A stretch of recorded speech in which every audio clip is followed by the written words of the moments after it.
Do you seek the freedom to pursue greater meaning and purpose in your life? Is there something that you're passionate about that you'd like to support by giving time, talent, or money?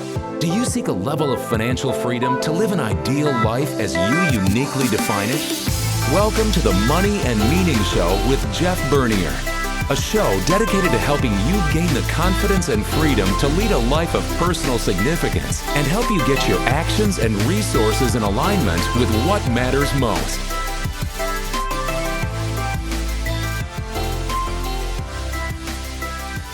Well, hello and welcome to the Money and Meaning Show. Hi, my name is Jeff Bernier. I am your monthly guide as we have our conversations around financial planning and wealth management topics, all with the purpose of helping you create the clarity, confidence, and freedom to go pursue your vision of a meaningful life. So in these shows, we try to bring some interesting guests on and dig into deeper issues around meaning and purpose and what brings you joy. And then we talk about wealth management and financial planning topics to help you create the margin, the freedom to go pursue your version of a meaningful life. Hey, I met some people recently that I really wanted to bring on the show that I think you're really going to enjoy. I've got some fabulous guests. I want to introduce to you Doug and Heather Boneparth. Doug is the president, founder of Boneparth Wealth Management in New York City. He's a very well-known wealth advisor. He has really made an impact. He's a frequent contributor to CNBC. He wrote a book with Heather called The Millennial Money Fix that we'll talk a little bit about. He's been consistently listed in Investopedia's most influential financial advisors. And he's a really funny guy. If you want to get some funny and also wisdom, he's a good follow on I guess X we call it now, but Twitter and other social media platforms. But I'll let Doug tell you more about himself in a moment. Heather, his bride, joined the firm in 2023 after a career. She's a lawyer and was a corporate counsel for a large insurance organization. And like many of our wealth management practices, it's sort of a family affair. So she contributed in helping Doug build the business. And I guess in 2023, she joined the organization to help Doug serve clients and grow the firm. But what's interesting and important about Doug and Heather for our conversation today is they have spent a lot of time helping millennials with money issues. And recently, they've become really passionate about helping couples around financial planning for couples. And they write a couple of really great newsletters. Heather has one called Our Tiny Rebellions that she's had for a while. And they've got a new one out called The Joint Account, which is all about couples communications around money. So without further embellishment here, welcome Doug and Heather to the Money and Meaning Show.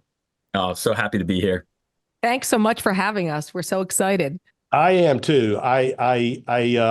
You don't know this, Doug, but I saw you speak or facilitate a meeting at Future Proof, and you were just really good on stage. So you have a talent for communication. So anyway, great to have you both on. But you know what I like to do in these podcasts to start is just get to know our guest a bit. So do you mind just telling our audience a little bit about you and your family, and briefly about your career path and how you got to where you are in terms of your businesses? Who wants dibs? I'll go first because this is kind of like more exciting. So I'll go first, ladies. I'll also go on way too long. So for the sake of time, Heather, you got. Good idea. Sounds great. Sure. So I'm Heather. Thanks again for having me here today.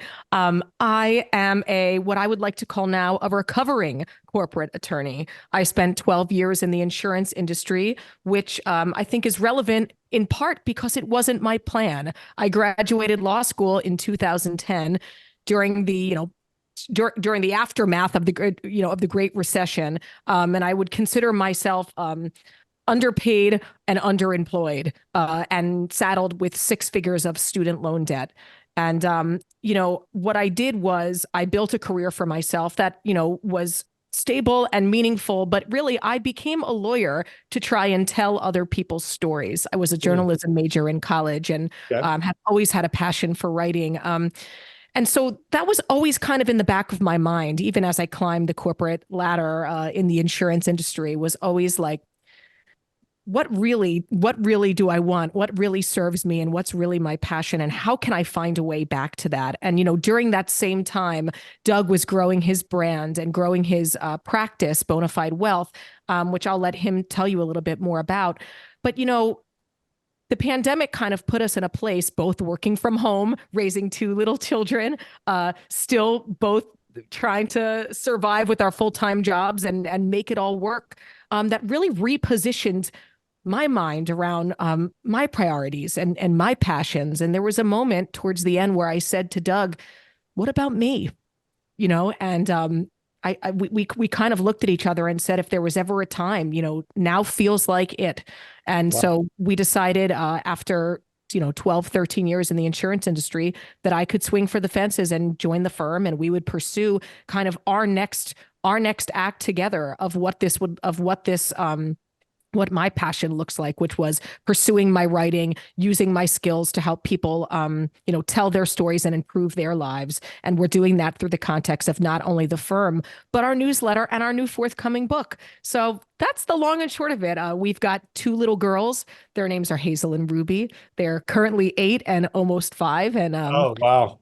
yep, we lived in the New York City for a long time, but after our first daughter, we moved out to the suburbs and we live right outside on the New Jersey side, and life is good. Other than that, Very- we try and laugh a lot. I mean, we have a lot of fun working Yeah. together, and I guess that's the long and short of it. Yeah, I love it. Like your bio on your website says, Heather is a lawyer by trade, but a writer by heart.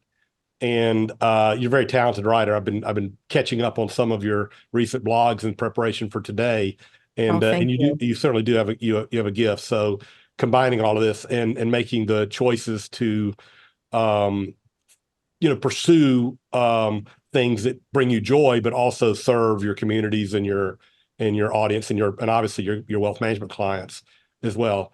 Okay, Doug, I guess I was late reading this that you're a gator. See, so I'm a bulldog, so I didn't realize this early on. I guess I should have checked that first, but kind of give us give us your backstory here. You got the upper hand right now. The historical statistics still looks good for the Gators, but That's right. It runs in cycles. Yeah, not looking great as of these past years. It's okay. Forgive us for both being Gators. No. Oh, okay. You're both Gators. Okay. Well, it runs in cycles. It's like the markets. You have your ups and downs, and in terms of college. Let's not go too crazy. There you go. So tell us a little bit about your background. Yeah, sure. So one of the more unique things about me professionally, hopefully not personally, is how long I've been in the profession. I grew up the son of a certified financial planner, only to become one myself. So I got a really early start helping individuals and learning the craft of the business, building practices, writing financial plans, all of it since I was 19. So after my freshman year of college at UF, I returned home to find a general securities manual on my bed and a father who said, hey, can you knock this out before you go back to school and have some fun? And that's exactly what I did. By my junior year, I was fully licensed, learning really everything and anything having to do not just with financial planning, but how to run a financial planning practice. That would ultimately allow me to punch my ticket to New York City to meet back up with Heather, who I'd met when I was a freshman in college. So while she was in law school and finishing that up, the entire global economy was falling apart. And that's really where the origin story begins.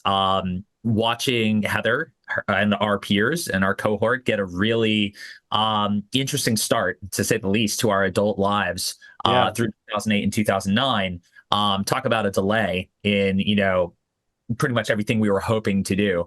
And I watched my friends suffer as a result. Delayed starts to their careers and adult lives really weighed on them. Is that cautionary tale of taking out a lot of student loan debt to go to grad school, in this case, law school, and what happens when there's no job waiting for you.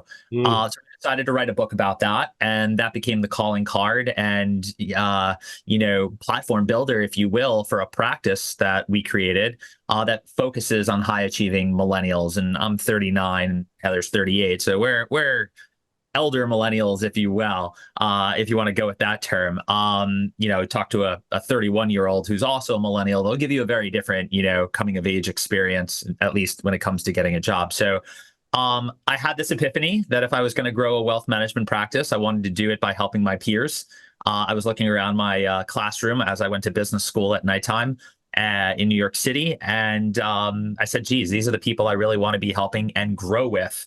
I just need to understand, and I already did understand, what their financial realities were. Not that they're any harder than any other generation before them. They were unique, right? They're just, that much more challenging in different ways, whether that's the influence of social media, student loan debt, you name it. So that's where the firm that's where the inception came from. And that was, at this point, 7 years ago.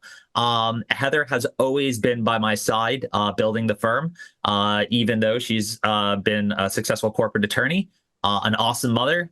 How many other jobs she's taken on in that time is mind blowing.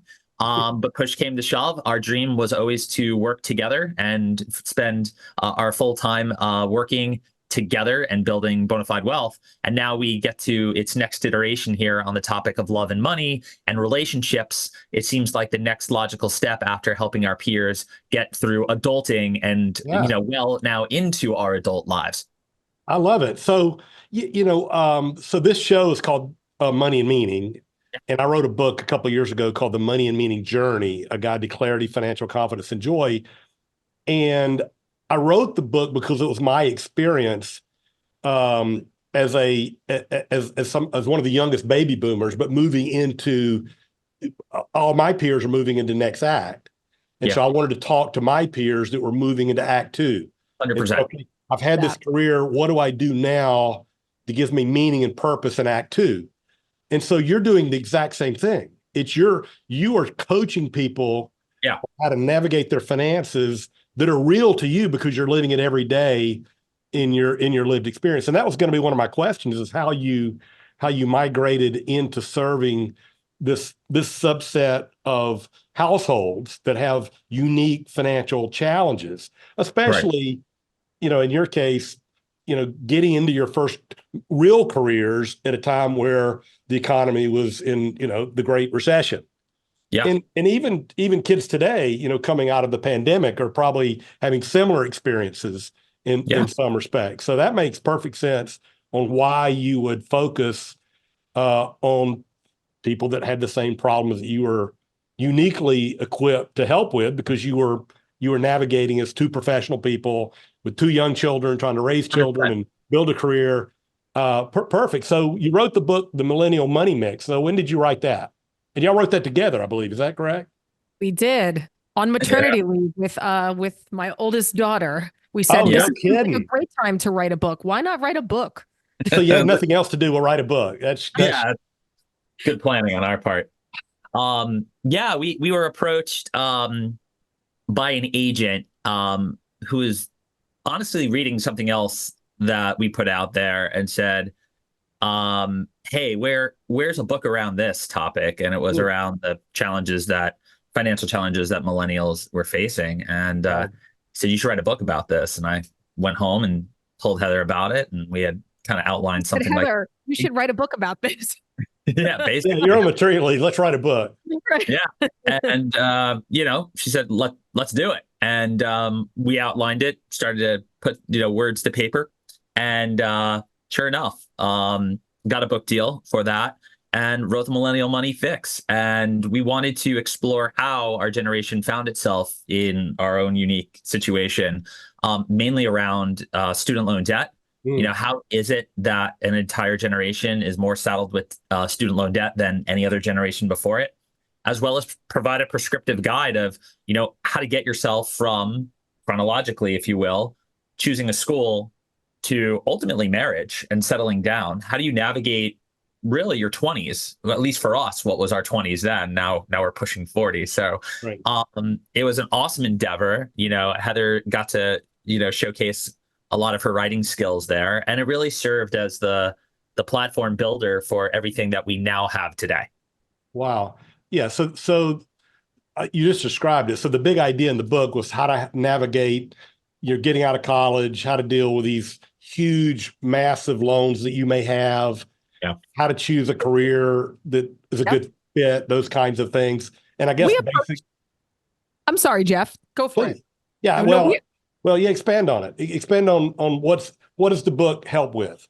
We approached it from the standpoint of adulting 101. It didn't seem like there was a guide for our peers that were in what we felt like was an unprecedented, unique situation, particularly because so many of us were saddled with student loan debt, and how to find and chart a course forward. But really, even rewinding even before that, like we wanted to help millennials who were deciding to choose a college to really look at it from a much more critical lens and say, you have to think about the return on your investment here. I mean, the cost of education is rising and rising. And we discussed, the reasons why we thought that was in the book. And we are really our own advocates. I mean, I think if anything, the one thing, and I look at the Millennial Money Fix and I think, I still love this body of work, right? But a lot of it now in our late 30s, I look back and I say, man, we really thought we had it all figured out, didn't we? And we didn't. And so I will say, like, great body of work. But when you look back at now people who are married, have kids, have gone through all sorts of challenges, including a global pandemic, have really experienced, dynamic shifts in our relationship that don't have to do with these, firsts, these big firsts, getting your first job, graduating college. Like, life becomes much more dynamic than just surviving those first 20s, big things. I call them the years when big things happen. And those are your, 20s, your late 20s, early 30s. But what then? Yeah. Well, so is the information, I would think though, the information is timeless though, just for that subset of people. Is the information, do you feel like the information in the book is still useful for the 20 somethings of today?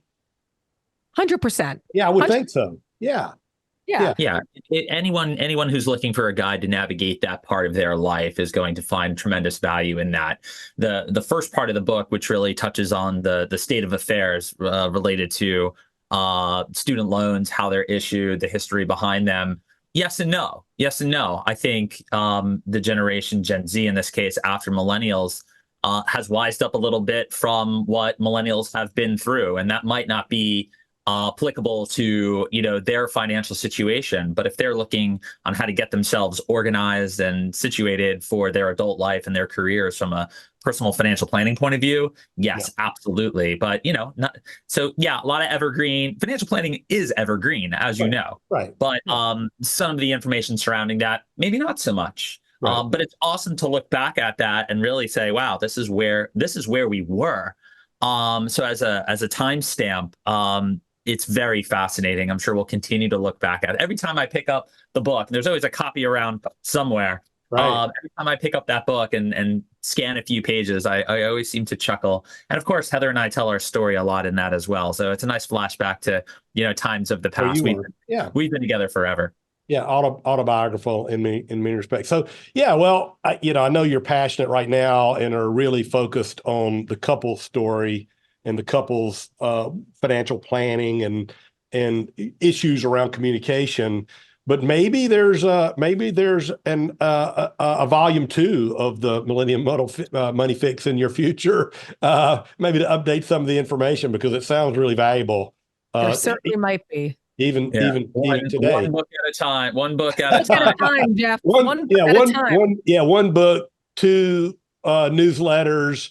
Now you're contributors to CNBC Digital. I mean, and you're raising 2 children and you're running wealth management practice. But, what's one more book in there, So minor details. Those AI robots can't come soon enough. We need a little lifting here. There you go. Well, one of the things I saw on the website about the book that resonated with me was about choosing your career. And you wrote some things. You said navigating the job landscape to do what you love and redefining retirement as the ability to do what you want. I really like that. But And then of course, then I saw your tweet today, said, choose a career you love and you'll never work a day in your life because that field isn't hiring. And it reminded me, a couple of years ago, I listened to the Bill Moyer's interview with Joseph Campbell. If you know who he is, he studies religion and myths, and he's passed away. But one of his mantras was always follow your bliss, follow your heart, follow your bliss, follow your heart. And then there's another guy named Cal Newport that wrote a book called Deep Work, I'm sure you're familiar with. And he takes a little different take. He said, put in the work to master something that's valuable, and what you're passionate about will bubble up. Sure. But I'm just curious, kind of your take on young people choosing a career. What counsel did you give in the book, or what advice would you give today? I'll start on that. You were about to say I'll start on that. You go. Yeah, I don't think there's really one set pathway here, but from the book standpoint, it's making sure you know how to get a return on any investment you're about to make, not just with money, but also your time. One of the things that we noticed was what put millennials particularly into the situation around student loan debt was no one really took a minute to sit them down and say, hey, here's a big financial decision you're about to make, and here's the financial consequences of making that decision. Do you know if you go to this school or pursue this thing you think you want to do through higher education, this is what's going to be waiting for you afterwards? How does that relate to the salary you think you can make in a career like that? Where is that? What does that look like? There's no real complex mathematics around that. You can look up the average starting salary of, we're all taught to be marine biologists. Not hard to find. Yeah. Yeah, there's all the data's out there, not hard to find, and you can kind of back into those numbers. No one's doing this level of critical thinking to say, hey, is this a viable pathway into pursuing something you might love? You might love. The harder thing is for parents to actually sit down with their children and say, all right, let's have a real conversation around what it is that you're passionate about in life. Talking to a 16 or 17-year-old what they're passionate about in life is, not a small feat here. So a combination of these things would go a long way in helping make constructive financial decisions around how to get your life started out on the right foot. Heather? I think that's a great practitioner's approach 100%. That's a practitioner's approach. I'll take the other side of this, which is how we typically do it. I think millennials in general are very impact driven. I think that it's important to us to feel as though our work is meaningful and impactful, and that anything we do to reach that level of not only personal satisfaction, but I really believe that we're impact driven. So in terms of thinking about how we positioned retirement in the book as not just, sit down, put your head down for 30 years so that you can be done and do nothing. Right. I think, our approach in the book, and really Doug and my approach in life, and kind of the way that we operate every day now. And I kind of feel like we're already there, which is really exciting to say. I could have never said that even a year and a half ago, is that doing meaningful work that matters to me to create impact. And that's the way that I view it. How Gen Z views it, I think, is a little bit different. I think Gen Z views it, it seems like they're kind of, onto this idea, like the jig is up, right? A corporation isn't your family. Right. They're not going to hold your hand. They're not going to be there for you. And right. I understand how they feel about that. That is a parallel between our generation, dealing with, the our early careers during the Great Recession, and kind of what they dealt with during the pandemic, and trying to look for work and go to right. school during those years. So I think that their perception is even more skeptical than ours. And they kind of view it like we work to live, and we're looking for whatever our passions are in life and personal fulfillment. I don't know if they feel the same, the same impact driven desires as we do, but I know that they're even more skeptical of the idea of put my head down, earn a salary, and right. Hope one day to get a chance to do what I want. I think they're even more skeptical of that idea. Yeah, and so they want more satisfaction today. They don't want to bet on the come that I'm going to get it in the future. If I break rocks for 30 years, I'm going to get to have I'm going to Right. get to have a meaningful life later. Yeah. Yeah. So I think that's really cool the way you guys are able to negotiate both of those, because there's practical things that you have to do because you got to pay rent. Well, You and know, we and you need health negotiated insurance. Yeah. negotiated those in our own life. I mean, and that's why Right. I could tell you that I think when I look back and I say, wow, we really thought we had it all figured out. I mean, we really did. I left private practice and I pursued a corporate legal role and kind of like grew in that industry because the work-life balance was better. It was stable. It gave us corporate benefits, and it Right. kind of became this security Okay. net for Doug to take risks and grow his business and kind of like find that meaning and impact. And I kind of helped behind the scenes this whole time because I had the bandwidth to do that, and also the way for us to pay our rent, ultimately buy a home, get set up and refinance our student loan debt and do all these things. Um, I think that there is a balance there, and we understand that. And that was the strategy that we pursued. Yeah. Yeah. You've got to, obviously you've got to strike the balance of the financial realities of what you need. Talking about the impact too. I don't remember who said this or what book I read it in, but I remember hearing someone talk about, and it might have been a Jim Collins book. I can't recall, but he was quoting someone who made a visit to NASA, back before the launches, when the space program was just getting started. And he asked a guy who was sweeping the floors. He says, what are you doing here? And he says, and the guy sweeping the floors said, I'm just trying to get a man on the moon. And so his job was not all that, sexy or exciting, but he knew what the mission was. And so even today, I guess, as we're taking jobs to pay the bills, maybe we can find meaning in what we're doing if we have leadership to tie it to a cause that's bigger than yourself. I mean, I think that's the failure of leadership today. Sometimes we don't tie our corporate missions to why it matters to real people that makes their life better. And But we don't bring our employees along for the ride. correct. To your Right. point. Well, you're correct because you mentioned we're all free agents now, and we're the young employee coming in has more negotiating power because we don't have enough talented workers, and so I don't know. It's an interesting crossroad, but your counsel, I think, was pretty helpful on both of those fronts. So tell us about the joint account. So I've been reading it for the last month. Tell us how that got started and what is the purpose of your newsletter, The Joint Account? Yeah, absolutely. We wanted to cover all things relationships and money. When we were thinking about what areas of personal finance not only are relevant to us and the practice and clients, but also areas that were just not being covered, this topic stood out.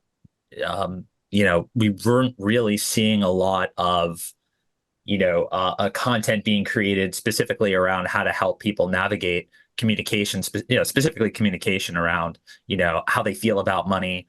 I think we're very lucky as financial planners that when we have, both spouses or both partners in meetings with us working together, we see the really good side of it. But truth is, that's the exception. Most people are really bad at communicating around money. A lot of people struggle. Couples. This is geared toward couples, right? Individuals, and then it gets even harder when it becomes couples. Gotcha. This notion that we all have our own individual identities when it comes to money, and then we have to share those identities with the person that we love most, and they have to do the same. This is hard stuff. And Heather and I really like taking on, I guess, hard projects here. And we said, you know what, not only are we going to write a book about this, but we're also going to, ahead of that book, talk and write about this for a number of reasons. One, to establish thought leadership in the space. Two, to help people today and have them look forward to and anticipate a larger volume of work, particularly the merge, which we're working on. That's the name of the book. We didn't give it a title yet. I'd say tentatively titled. Yeah, a working title, if You you never will. know what can happen with titles in the process. So. Right. And truthfully, what the demand was and what I was seeing out of clients in the next phase of their lives. We just spent the front part of this show talking about getting millennials to the point that we're currently at. And now it would seem that communicating around money, and more importantly, what Heather and I are currently going through and what we've experienced over the last year and a half of working together. We came from a place where, as she said, she provided a stable foundation for me to grow entrepreneurially and build a business to a fault. To a fault to where, we need her here. She needed to be able to run a lot faster than she was in a corporate role. And that had us make some drastic changes in our own financial lives. And when you're doing really well and feeling really good and getting very much caught up in, the roles that you have, something might break or something needs to be addressed. And we found ourselves in a new position of, we really haven't communicated around this as much as we had since we were starting out. When you hit our stride, you start to stop asking questions. You stop sitting down. You stop doing the things that you did earlier on that put you in the position that you're currently in. I think that's an important point that and we actually talked about this in one of our newsletters that I think it's easy to come up to excuse behavior when things are good, right? You say, well, things are going so well that we don't need to talk about our goals anymore. Again, like in a marriage or with your partner. Yeah. Or even financially, if things are going well, I don't need to be as concerned. The person who doesn't take on the lead role in our personal financial planning because I'm married to a CFP. Hi. Right. I don't need to be as involved anymore because things are going well. And I know that we have more than enough. So then I don't need to worry about the day-to-day anymore. Right. And then you drift further and further out of the loop about what's going on. I mean, and that's only one thing that we realized that had happened to us. I mean, I think something that Doug and I do well that is going to, that's why people resonate with this new platform and this new material between the newsletter and hopefully the book eventually is like our humility. Doug and I are very honest. We are the first to tell you that we are transparent, man. Yeah. Very transparent. We are not perfect, and we're going to air ourselves out left and right in this newsletter and in the book, because I think it's important because when we do this, we bring people to the table to say, I really relate to that. Oh my God, that just happened to us. And I didn't think to talk about it, but because they did talk about it, I can bring this to my partner and say, hey, we're not the only ones going through this, and we really should try and address this. And that, when I look at the why of why we started the joint account in advance of the book, it's because I want people, again, this idea about like buying in beforehand. Like we don't want to wait 2 years for people to feel seen. I want them to be excited and already kind of having these conversations and like ready for when this book eventually arrives. Right. Right. Well, the way I was exposed to your material originally was through the Shaping Wealth Behavioral Finance Summit that Shaping Wealth hosted a couple months ago, and you guys went through some of the types of things that you write about and teach about, and I assume some of the things that you'll expand on further in your book. And one of the things that resonated with me that I thought just really good content, I'd love our audience just to hear about briefly, was your 5 components of healthy financial relationships between couples. I think you called it the 5 C's, I believe. But could you mind spending a few minutes on those? Yeah, just a little. Heather and I are laughing because little inside joke. We really we're going to go through the 5 C's, but we secretly hate the 5 C's. Not the content itself, but we love the content of the 5 C's. But the title. 5 C's need a rebrand. Yeah. So if anyone, we got to come up with something better. Yeah. If any of your listeners have a better, the C is for cheesy, I guess. But we're content. We're working on a better way to display that. But let's dive into that. We'll just do the 5 big ideas. How about that? Yeah. 5 ideas around couples and money, sure. We really want to start out with connection, right? Starting the conversation with your partner around what your money beliefs and behaviors are. There are a lot of questionnaires available online. You can go find them. We liked one from Therapist Aid. It was very, very helpful in guiding the conversation. But find a resource like that so you guys can begin writing down, some answers to questions around what your money beliefs are. It's important, and has to be the important first step, because understanding is really what the takeaway is from that. We need you guys to really understand where you're coming from when it comes to money, understand some of those values, and only then can you begin to even consider compromise, to even consider planning for the future. If you haven't really taken the time to understand what are we really talking about here? So that's why the first step is to start the conversation with some of those, money beliefs and understanding them better from your partner. Yeah, and I guess a lot of that has to do with your history and your upbringing and the way. 100%, Yeah. 100%, and that's why our book will begin that way as well. We're going to really talk about your past, Yeah. and what types of behaviors, what types of values, you carry with you to this day. Because if you don't give your partner a look under the hood as to how then can you expect them to really understand where you're coming from today and honor it and respect it? Because you can't just flat out reject a today. value, something that, a value. Right. Right. A money belief that's affixed to somebody's value system. Right. But if you don't understand it, you're setting yourself up for difficulty. Yep. Okay. So that was idea number one. Okay. What was number two? First C, connection. Yeah. Second C would be communication. I think it's important to schedule dedicated times to have these tough conversations. Communicating well requires communicating distraction-free. And really scheduling a time and a forum that works best for you. So if you know that to be distraction-free and to not be stressed and to not feel rushed, you can't do this. Here's a funny example. I'll give you a great example of what not to do. If Doug comes upstairs Doug was working on some sort of like budgeting spreadsheet recently, and he was very proud of himself. And we had agreed that we would schedule some time, apropos of our second C, communication. We'd schedule some time to talk about it later in the week. But Doug was so excited that he had worked on the budget spreadsheet that he marched upstairs to me while I was making dinner for the two kids at 5:30 at night, when everyone's running around. They just got home and the TV's blaring left and right. Yeah. Yeah. And he goes, "You would be so excited about this spreadsheet that I just made." And I said, "Great, let's talk about it at our meeting." And he said, "Okay, but can I just tell you about this one?" And he starts like launching into it.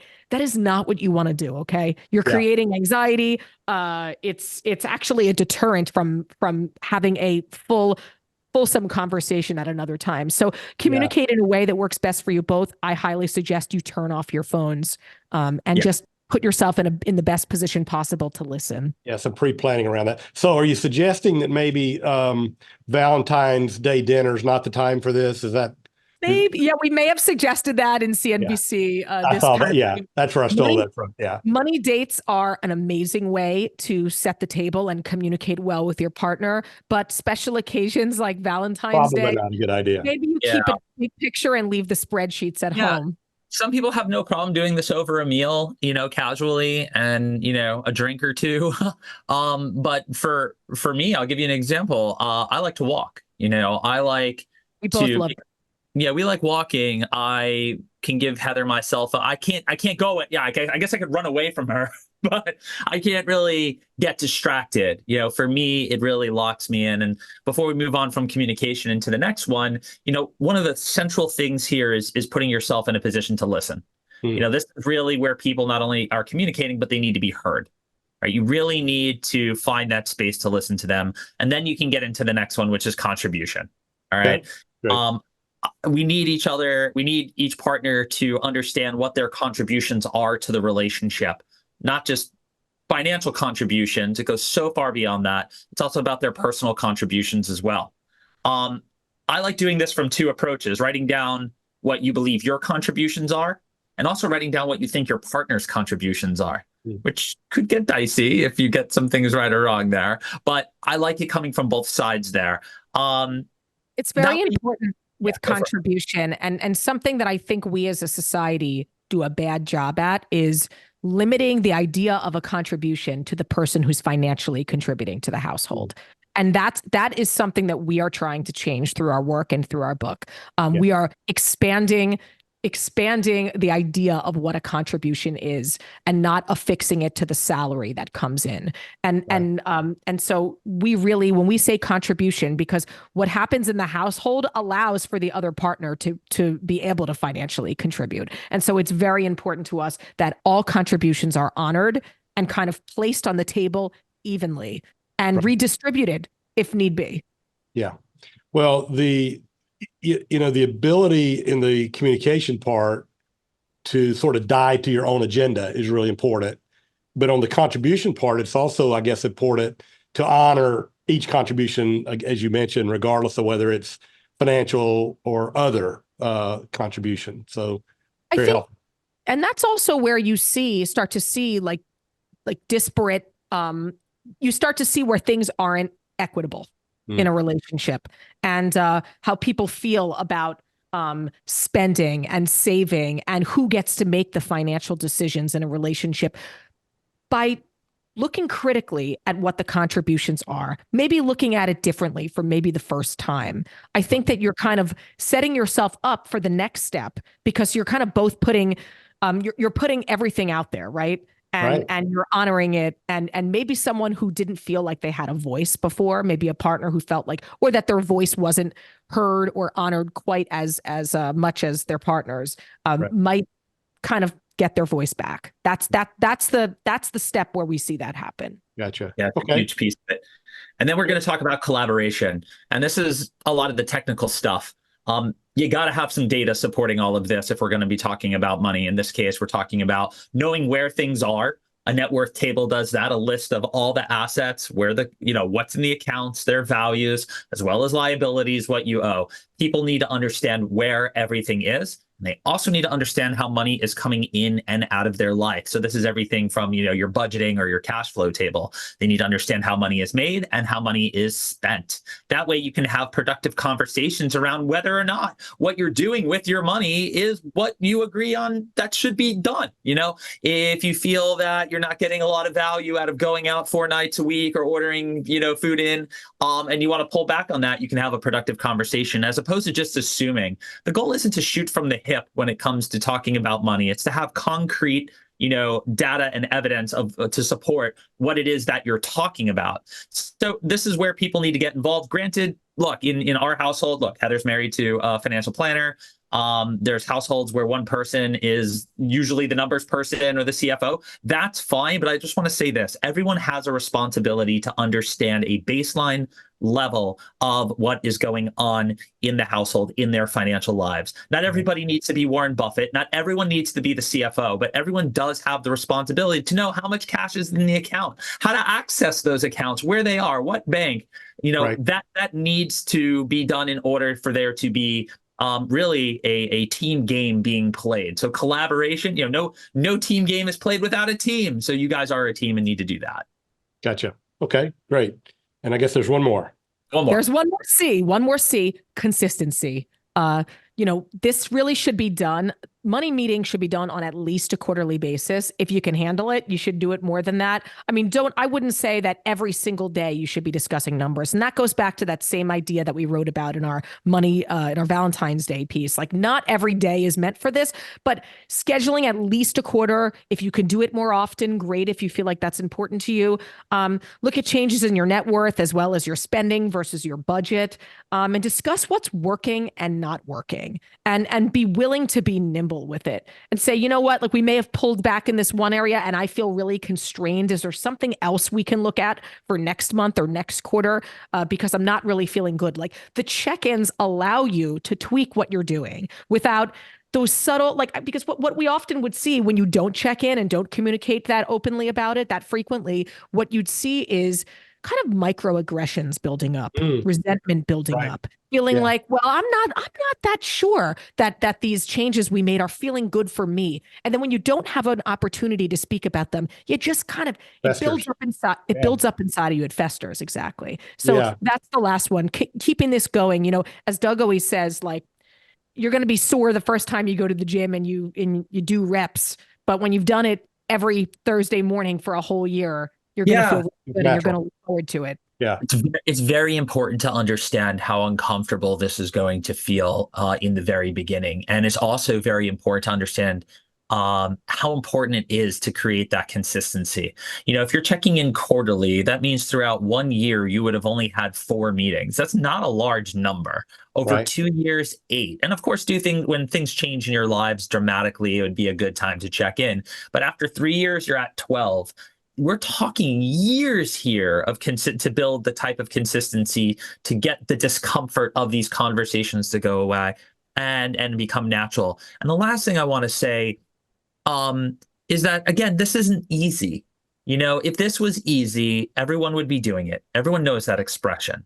Yeah. This is what's not being done by the vast majority of couples out there. But if you can go through this and make it a regular practice in your life, the strength in your relationship that you build will be will be unlike any other anything else that you've experienced. Stumbling on my words here, but we firmly believe that this is the pathway to developing a healthy financial relationship in a partnership. That's great. That's really good stuff. I know that it can get messy, and as an advisor, I guess, how do you draw the line when there's conflict and it rises to a level where maybe they need more professional help than we're qualified to give? How do you negotiate that in your counseling with couples? Yeah, it's worth pointing out that I love that you asked that. There is a line, when, you can't do this yourself. If you are unable to listen to each other, sit down, if you find yourself arguing all the time, look, there needs to be some level of self-awareness that, we're not succeeding at these tasks.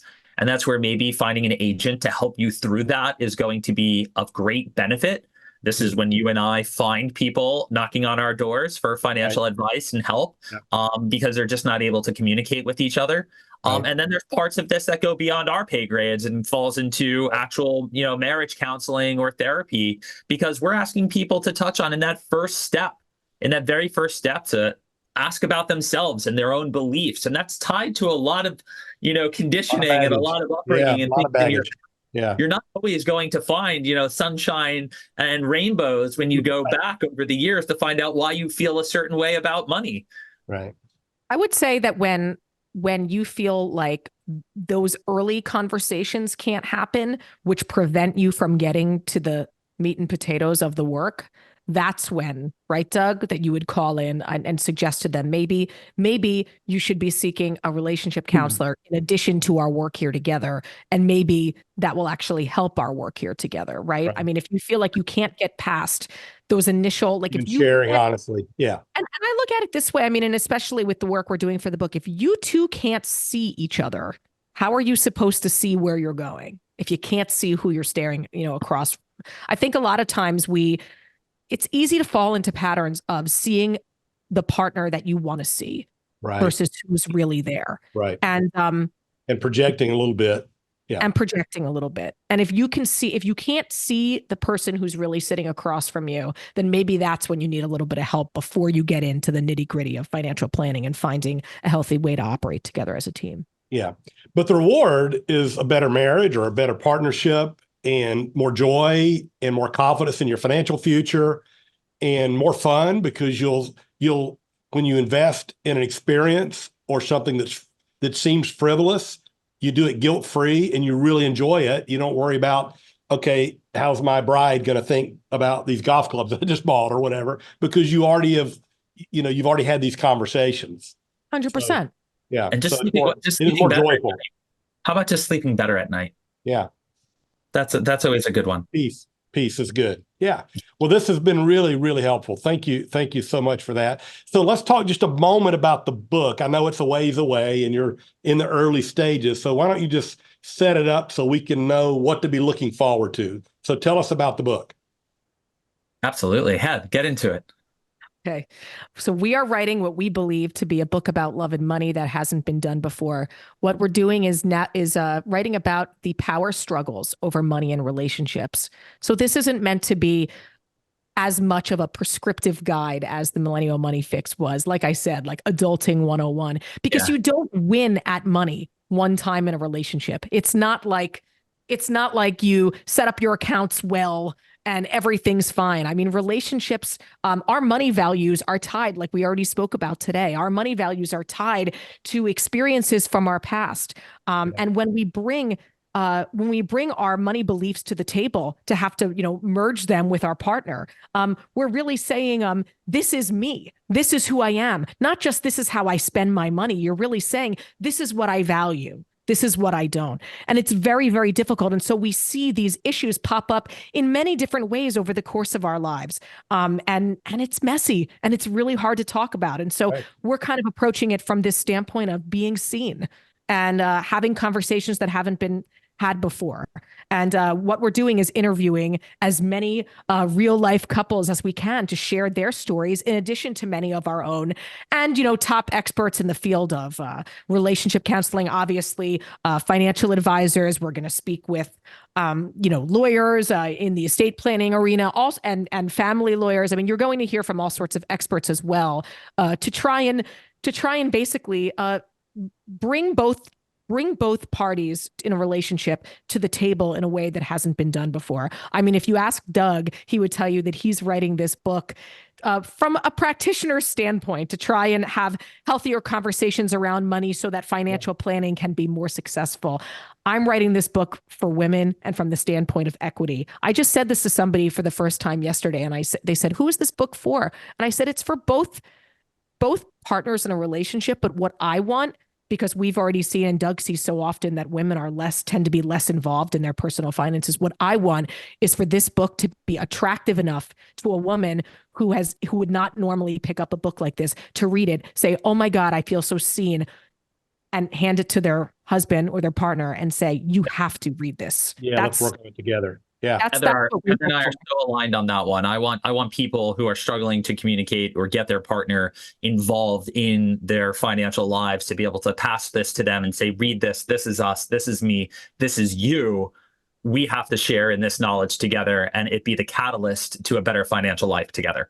Yeah, and to start implementing some of the strategies like the 5 ideas, I guess. Yeah, so, sure. Awesome, really good stuff. And how can they find your firm? How can they find you on your blog post and social media? What's the best, if the audience wants to learn more about Heather and Doug, where should they go? Yeah, I would say through any social media handle, because you'll find a link in our bio that gets you to every single one of these pieces of work that we're working on together. Right. I'm at Doug Boneparth. You can find me, of course, on Twitter, Instagram, bonafidewealth.com for the firm, and everything having to do with the business side of things. And for you, Heather, where are they going to find you? You can find me also on X and on Instagram at Average Joelle. Joelle's my middle name, just in case anybody was wondering. But also, I should also mention that we're very much still looking to interview real couples for the book. And so if anyone of your listeners is interested in speaking with us, it's very conversational. You can be anonymous, and we would be so grateful to have you. And if you're interested, you can email themergebook@gmail.com. And we greatly appreciate @gmail.com. And don't forget to subscribe to the joint account. And like Doug said, you can find that link in any of our bios on social media or on Beehive at, Beehive, wasn't it beehive.thejointaccount.com? No, it's thejointaccount.beehive.com. There you go. Okay. Yeah. And that is a terrific newsletter, blog, communication you guys do. So, well, thanks so much. This has been fabulous, as I knew it would be. I hope you guys have enjoyed it and got as much value as I have. Doug, Heather, thanks a lot. Keep doing what you're doing. You're really adding value to the communities that we serve, and also to the broader. I mean, you're certainly making an influence and impact. Thanks, hope Jeff. you guys enjoyed the show. If anyone would like to check in on the show, it's available at all the major streaming platforms, iTunes, Spotify, and whatnot. If you would like to reach out to me, you can email me at moneyandmeaning@tandemgrowth.com. And of course, you can check out my book, The Money and Meaning Journey, at all major online retailers as well. Hope you enjoyed it. Thanks for spending time with us today. Hey, go find what makes your heart come alive and put the plans in place to pursue it. Take care, all. Thank you for listening to the Money and Meaning Show with Jeff Bernier, a show dedicated to help you gain the confidence and freedom to lead a life of personal significance and help you get your actions and resources in alignment with what matters most. We would love to hear from you. If you have any questions for Jeff or comments on the show, feel free to reach out to us at moneyandmeaning@tandemgrowth.com, or you can find us on the web at www.tandemgrowth.com. Jeff Bernier is the President and Chief Investment Officer at Tandem Growth Financial Advisors, LLC, an SEC registered investment advisor. This show is a production of Tandem Growth Financial Advisors, LLC. All information discussed is general in nature, is provided for informational purposes only, and should not be construed as specific financial, legal, or tax advice. Listeners should consult an attorney or tax professional regarding their specific legal or tax situation. Listeners should not rely on the content of this podcast as the basis for any investment decisions. A professional advisor should be consulted and/or independent due diligence should be conducted before implementing anything discussed in this show. While information presented is believed to be factual and up to date, Tandem Growth Financial Advisors, LLC does not guarantee its accuracy, and it should not be regarded as a complete analysis of the subjects discussed. Tandem Growth Financial Advisors, LLC does not make any representations or warranties as to the accuracy, timeliness, suitability, completeness, or relevance of any information prepared by any unaffiliated third party, such as guests on the podcast, and takes no responsibility for the same.